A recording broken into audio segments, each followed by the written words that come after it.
The neon signs of Paradise Station's infamous Starfall Lounge cast an eerie purple glow across Ambassador Sarah Chen's face as she studied the crowd. This was supposed to be a routine diplomatic mission, humanity's first official contact with the Craxian Empire. Instead, she found herself watching their carefully planned protocols unravel in real time. Captain James Morrison stood beside her, his weathered hand resting casually on the bar's polished surface. 20 years in the Earth Defense Force had taught him to spot trouble before it started. Right now, every instinct he'd developed during those years was screaming at him. The Craxians weren't what anyone had expected. The intelligence briefings had described them as a proud warrior race, but looking at the trio of 9-foot-tall predators currently sizing up his security team, Morrison thought proud was putting it mildly. Their iridescent scales rippled with barely contained aggression, four-fingered hands ending in retractable claws that could reportedly slice through battleship-grade armor. "They're not going to accept our terms," Chen muttered, maintaining her diplomatic smile, even as she delivered the bad news. "They see our willingness to negotiate as weakness." Morrison nodded imperceptibly. In the 3 months since humanity had discovered faster-than-light travel and joined the galactic community, they'd learned that most species fell into 2 categories: those who evolved as predators and those who evolved as prey. The galaxy's power structure reflected this ancient division, with predator species naturally dominating most major political alliances. Humanity, with their omnivorous background and lack of natural weapons, had been immediately classified as prey. The Craxians, like many others, saw the human delegation's presence here as an automatic submission to their authority. Ambassador, the lead Craxian, High Commander Zexkar, rumbled through his translation device. "Your species' reputation for cleverness amuses us, but surely you understand that your position here is precarious." His massive head tilted, jeweled medallions in his ceremonial armor catching the light. "Accept our protection, submit to our authority, and we can ensure humanity's safe integration into the galactic community." Chen's smile never wavered. "Commander, while we appreciate your offer, humanity wishes to enter the galactic stage as equals, not subjects. We believe our technological contributions and trade opportunities." The sound of Zexkar's laugh cut through the ambient noise of the bar, like a plasma cutter through hull plating. "Equals. You have no natural defenses, no evolutionary advantages. Your ships, while clever, are centuries behind our technology. What could you possibly offer as equals?" Morrison felt the subtle shift in the room's atmosphere. Other patrons, representing dozens of species from across known space, were paying close attention now. How humanity handled this encounter would define their place in the galactic hierarchy for generations to come. Chen started to respond, but Zexkar's lieutenant, a brutish specimen named Krev, moved with shocking speed. His clawed hand wrapped around Morrison's throat, lifting the captain off his feet with casual ease. "Perhaps," Krev snarled, "a demonstration is in order. Show everyone how quickly humans break." What happened next would be analyzed by xenobiologists and military strategists for decades to come. Morrison, despite his compromised position, didn't panic. His heart rate remained steady, his breathing controlled even under the crushing pressure. When he spoke, his voice was calm, almost conversational. "You know what's fascinating about humans," he managed, meeting Kreb's reptilian gaze. "We're really good at learning from our mistakes." Before Krev could process the statement, Morrison had already acted. His fingers found the pressure point beneath the Craxian scales, a weakness he'd noticed during their earlier diplomatic handshake. A precise strike, leveraging human dexterity and knowledge of comparative anatomy, sent waves of paralyzing pain through the much larger alien's nervous system. Krev's grip loosened in shock, and Morrison dropped to the floor, rolling smoothly into a defensive stance. The other Craxians stared in disbelief. No prey species had ever dared to resist, let alone succeed in breaking their hold. "Another fascinating thing about humans," Chen added, her diplomatic smile transformed into something predatory, "is that we never evolved to be exclusively predator or prey. We became something far more dangerous, adaptable. The next few moments would change the galaxy's understanding of humanity forever. As Zexkar and his remaining guard moved to attack, Morrison's security team demonstrated exactly why humans had survived countless extinction-level events on their homeworld. They moved with practiced precision, using the Kraxians' superior size and strength against them. Centuries of martial arts, developed specifically to allow smaller opponents to defeat larger ones, proved devastatingly effective against aliens who relied purely on natural weapons and intimidation. Lieutenant Sarah Martinez, the team's close-quarters combat specialist, ducked under a lethal swipe of claws and executed a perfect judo throw, using the Kraxian's own momentum to slam him into the bar. Sergeant David Chin demonstrated why human pressure point techniques worked on virtually any species with a nervous system. Within minutes, 3 of the galaxy's most feared predators lay incapacitated, while the humans remained standing, barely winded. The bar had gone completely silent. Ambassador Chen straightened her slightly rumpled diplomatic uniform and addressed the stunned crowd. "Let me be clear. Humanity doesn't wish to dominate or submit. We seek genuine cooperation and mutual respect. But we've spent our entire evolutionary history learning to survive against creatures bigger, stronger, and more naturally armed than ourselves. We're very, very good at it." She turned back to Zexkar, who was struggling to stand. "Now shall we discuss those trade agreements as equals?" The story of the Starfall Lounge incident spread across subspace channels within hours. Surveillance footage of humans, a supposedly weak species, systematically dismantling elite Kraxian warriors using nothing but skill and adaptability, sent shockwaves through the galactic community. Humanity had made its point without resorting to ships, weapons, or technology.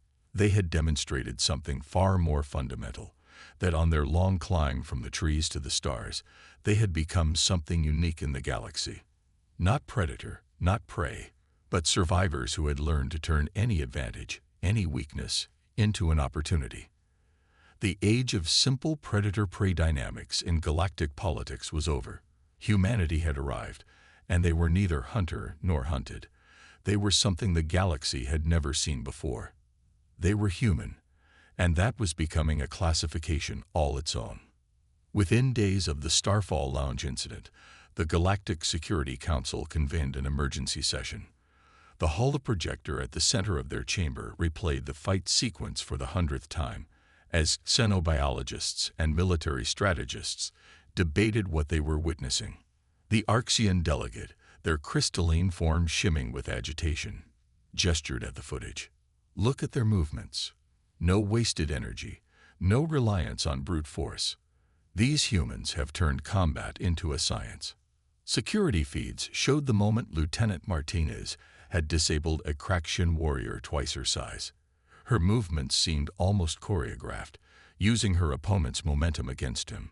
The council watched in fascinated horror as she systematically targeted joint weak points that even the Kraxians hadn't known they possessed. "Their database release confirms it," the Venloid representative added, their tentacles twisting nervously.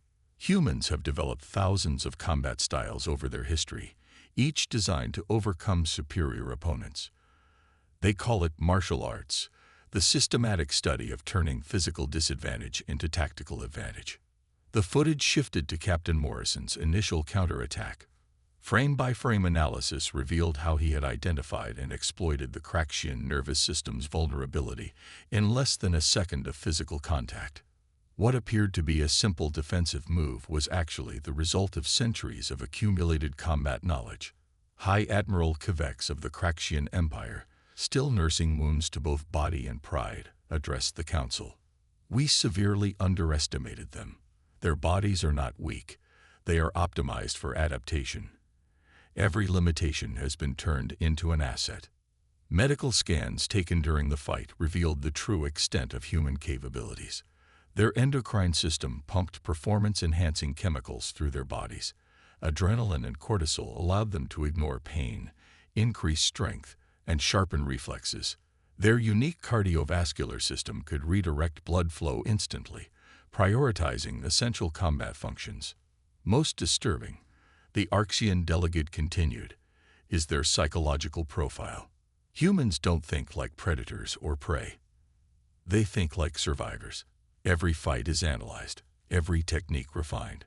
They treat combat as a puzzle to be solved rather than a contest of natural superiority. The council chamber erupted in concerned murmurs as the next section of footage played. Ambassador Chen's security team had demonstrated perfect coordination, covering each other's vulnerabilities while exploiting their opponent's weaknesses. Their fighting style seamlessly incorporated improvised weapons, furniture, drinks, even architectural features of the bar itself.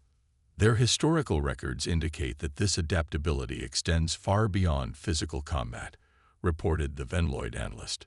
Humans have survived multiple extinction-level events on their homeworld. Each crisis forced them to evolve new survival strategies. They don't just learn from victory, they learn even more from defeat. The implications were staggering. Humanity's classification as a prey species had been dangerously misguided. They were something else entirely. A species that had evolved to overcome any challenge, adapt to any threat, and survive against impossible odds.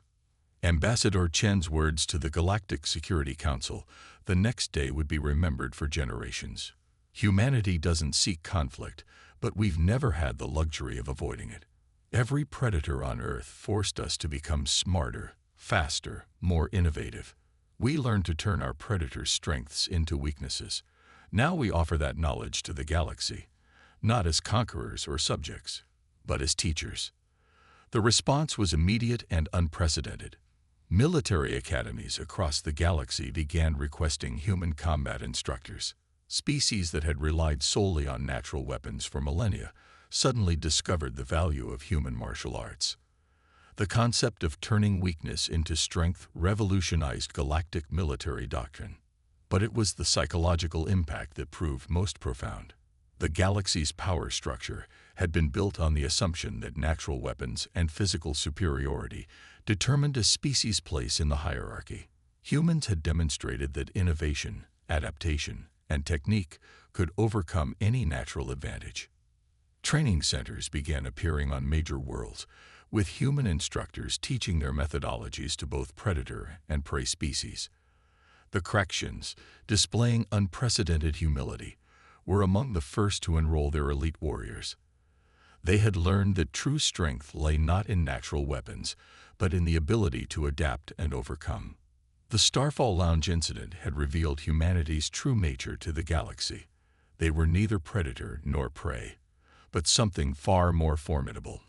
A species that had turned survival itself into an art form. Their greatest weapon wasn't claws, fangs, or superior technology. It was their unrelenting drive to learn, adapt, and overcome any obstacle in their path. As the council session concluded, the Arxian delegate made a final observation. Perhaps we should create a new classification. These humans, they are not what we thought. They are survival artists, and they have much to teach us all. 3 months after the Starfall Lounge incident, the galaxy experienced its first demonstration of human military doctrine on a planetary scale. The Siveran pirates, emboldened by years of successful raids against better-armed species, made the mistake of attacking the human colony world. They expected an easy victory. Earth's colonial defense fleet was outnumbered 10-1, with significantly inferior technology. The pirates' energy weapons could punch through human shields like paper, and their ships were faster, more maneuverable, and better armed. What followed was a masterclass in human asymmetric warfare. The Colonial Defense Force, led by Admiral Helena Rodriguez, didn't attempt to match the pirates' superior firepower. Instead, they employed tactics that left their opponents baffled. Human ships deliberately vented atmosphere to change direction instantly, used debris as impromptu mines, and transformed their apparent weaknesses into tactical advantages. Lieutenant Commander Jack Chen, watching from the bridge of the EDS Resilient, couldn't help but smile as the pirates fell into their trap. "You know what makes humans different?" he asked his alien liaison officer. We never forgot what it's like to be the underdog. The pirates' superior shields meant nothing when human ships executed precision micro-jumps inside their formation, appearing literally on top of their targets. Their advanced weapons were useless against vessels willing to shut down all power and drift, becoming invisible among the natural debris of space. Every time the pirates adapted to one human tactic, 3 more would appear. Impossible. The Siveran fleet commander transmitted as another of his ships succumbed to what appeared to be a suicidal ramming maneuver, only to watch the human vessel emerge unscathed, having used the collision to plant magnetic demolition charges. No species fights like this. There's no honor, no proper formation. Rodriguez's response was broadcast on all frequencies. Honor is for species that can afford it. Humans fight to win. The battle lasted less than 6 hours. When it was over, the largest pirate fleet in the sector had been reduced to scattered debris and surrender beacons. The human fleet had lost only 3 ships, and even those had managed to evacuate most of their crews. News of the victory spread faster than light across subspace channels. Military analysts from 100 species pored over the battle footage, trying to understand how a technologically inferior force had so completely dominated a superior enemy. The answer, when it came, was both simple and terrifying. Humans had turned space combat into another martial art. Just as their hand-to-hand combat styles used an opponent's strength against them, human space warfare doctrine was built on the principle of exploitation rather than direct confrontation. Every disadvantage became an opportunity, every weakness a potential strength. The Galactic Security Council's emergency session following the battle was tense. The Arxian delegates' crystalline form vibrated with concern as they addressed their peers. First, they demonstrate mastery of personal combat. Now they show us they can apply the same principles to warfare on an astronomical scale. These humans, they're not just survivors, they're adapters. The Kraxian representative, still studying human martial arts after their encounter at the Starfall Lounge, offered insights. Their historical records show they developed these tactics fighting themselves. Every human conflict forced them to innovate, to find ways for weaker forces to defeat stronger ones. They call it guerrilla warfare, the art of the impossible victory. Reports began flooding in from across the galaxy. Species that had dismissed humans as primitive were discovering their error. Human diplomatic vessels, seemingly unarmed, proved impossible to threaten. Their crews could turn anything into a weapon. Human merchants, targeted by pirates, demonstrated why their species had survived multiple extinction events. The Venloid Science Academy published a groundbreaking study, The Human Paradox, Evolution of the Ultimate Adaptive Species. Their conclusion sent shockwaves through the galactic community. Humans hadn't evolved to be predators or prey. They had evolved to be impossible to predict. A Kraxian battlemaster, now studying under human instructors, summarized it best. Other species evolved natural weapons. Humans evolved to turn anything into a weapon. Other species learned to win fights. Humans learned to win wars without fighting them. The implications reached far beyond military concerns. Human diplomatic influence soared as species realized the value of their unique perspective. Trade agreements were hastily revised as merchants recognized that human adaptability made them invaluable partners in uncertain markets. But it was the pirates' surrender transmission that truly captured humanity's impact on the galaxy. The Siveran commander, watching his mighty fleet reduced to wreckage by supposedly primitive humans, sent one final message. We thought we were hunters facing prey. We were wrong. They're not prey or predator. They're something else entirely. Something that turns the hunter's strength into a weakness, that transforms disadvantage into victory. The galaxy will never be the same. 1 year after the Starfall Lounge incident, the Galactic Academy of Military Sciences unveiled its newest edition, the Human Combat Studies Department. The sight of Kraxian warriors practicing Brazilian Jiu-Jitsu alongside Venloid strategists, studying guerrilla warfare tactics would have been unthinkable months earlier.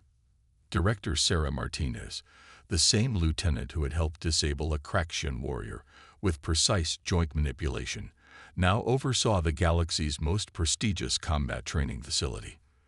The greatest mistake anyone can make, she told her diverse array of students, is assuming that victory comes from strength alone. The training center's motto, displayed in 100 languages, captured humanity's core philosophy: adapt, overcome, survive. These words had become more than a military doctrine. They represented a fundamental shift in galactic thinking. In the depths of space, human influence manifested in unexpected ways. Merchant ships began adopting human-inspired defensive tactics. Trade routes once dominated by powerful predator species saw the rise of smaller, more adaptable craft. The pirates who survived the Colonial Defense Force's demonstration had spread the word. Human ships weren't just dangerous when armed. They were dangerous, period. The Archean Science Council's latest report highlighted an unprecedented phenomenon. Species across the galaxy were beginning to adopt human characteristics, not through biological evolution, but through cultural adaptation. Predator species learned to value efficiency over brute force. Prey species discovered that their perceived weaknesses could become strengths. Ambassador Chen, addressing the Galactic Security Council, explained humanity's perspective. For most species, evolution meant becoming better at being what they were: better predators, better prey. Humans evolved to become better at becoming better. We don't adapt to specific threats. We adapt to the process of adaptation itself. The implications extended far beyond combat. Human problem-solving methodologies began influencing everything from spacecraft design to diplomatic protocols. The concept of turning disadvantages into advantages revolutionized galactic engineering. Ships once built to maximize natural strengths were redesigned to minimize exploitable weaknesses. The Sivaran pirates, their fleet rebuilt under human advisors, transformed from feared raiders into respected security consultants. Their leader, now teaching at the academy, often recalled their devastating defeat. Humans taught us that true strength lies not in having no weaknesses, but in knowing how to turn weaknesses into strengths. The Starfall Lounge itself became a pillar of galactic society, not just a bar, but a symbol of transformation. Species that once would have fought now gathered to study human martial arts, sharing techniques and philosophies that bridged evolutionary divides. But perhaps the most profound change was philosophical. The galaxy's rigid hierarchy, built on natural advantages and evolutionary roles, began to crumble. In its place arose something new, a society that valued adaptability over strength, innovation over tradition, and survival over dominance. A young Craxian student, practicing human meditation techniques between combat lessons, summed up the transformation. We thought we were teaching humans their place in the galaxy. Instead, they taught us that no place is fixed, no advantage permanent, no weakness absolute. They showed us that the only constant is change itself. 5 years after the Starfall Lounge incident, humanity faced its greatest test. The Nexus, an ancient automated defense system at the galaxy's core, had awakened, its original purpose long forgotten. It saw all organic life as a threat. Traditional military forces proved useless against its self-adapting technology. The Galactic Council turned to humanity not for their strength, but for their expertise in overcoming impossible odds. Admiral Helena Rodriguez, commander of the United Defense Fleet, gathered an unprecedented coalition. Craxian warriors fought alongside Venloid tacticians, while human combat instructors coordinated their efforts. The Nexus adapts to defeat any strategy it encounters, Rodriguez explained to her diverse crew. So we'll do what humans do best. We'll adapt faster. The battle that followed would redefine galactic warfare. Human ships, crewed by mixed species teams, demonstrated why their approach to combat had revolutionized military doctrine. They didn't try to overpower the Nexus. They exploited its own adaptations against it. Every time the Nexus evolved to counter one tactic, the fleet would switch to another. Human unpredictability, combined with the natural abilities of a dozen species, created an enemy that couldn't be analyzed or predicted. The Nexus, designed to adapt to patterns, encountered a force that refused to follow any. Captain James Morrison, commanding the flagship Defiant, watched as a Crackshin gunner executed a perfect human evasion maneuver, while a Venloid navigator calculated an impossible combat jump. This, he told his crew, is what humanity has always been about, not being the strongest, but bringing out the strength in others. The Nexus's defeat marked more than a military victory. It validated humanity's greatest contribution to galactic society. The understanding that true strength comes not from natural advantages, but from the ability to transcend natural limitations. Ambassador Chen's speech at the victory celebration encapsulated humanity's legacy. We didn't save the galaxy by being the strongest or most advanced species. We saved it by teaching others what humans have always known, that limitations exist only until someone finds a way around them. The Starfall Lounge still stands on Paradise Station, its bar scarred from that first demonstration of human combat prowess. But now it serves as more than a bar. It's a symbol of how a single incident can transform a civilization. Species that once divided themselves into predator and prey now unite under a new philosophy. Adapt, overcome, survive. A plaque on its wall, written in every known language, carries humanity's message to the stars. The strongest weapon isn't a claw or fang. It's the ability to learn, adapt, and overcome. This is what makes us human. This is what makes us unstoppable.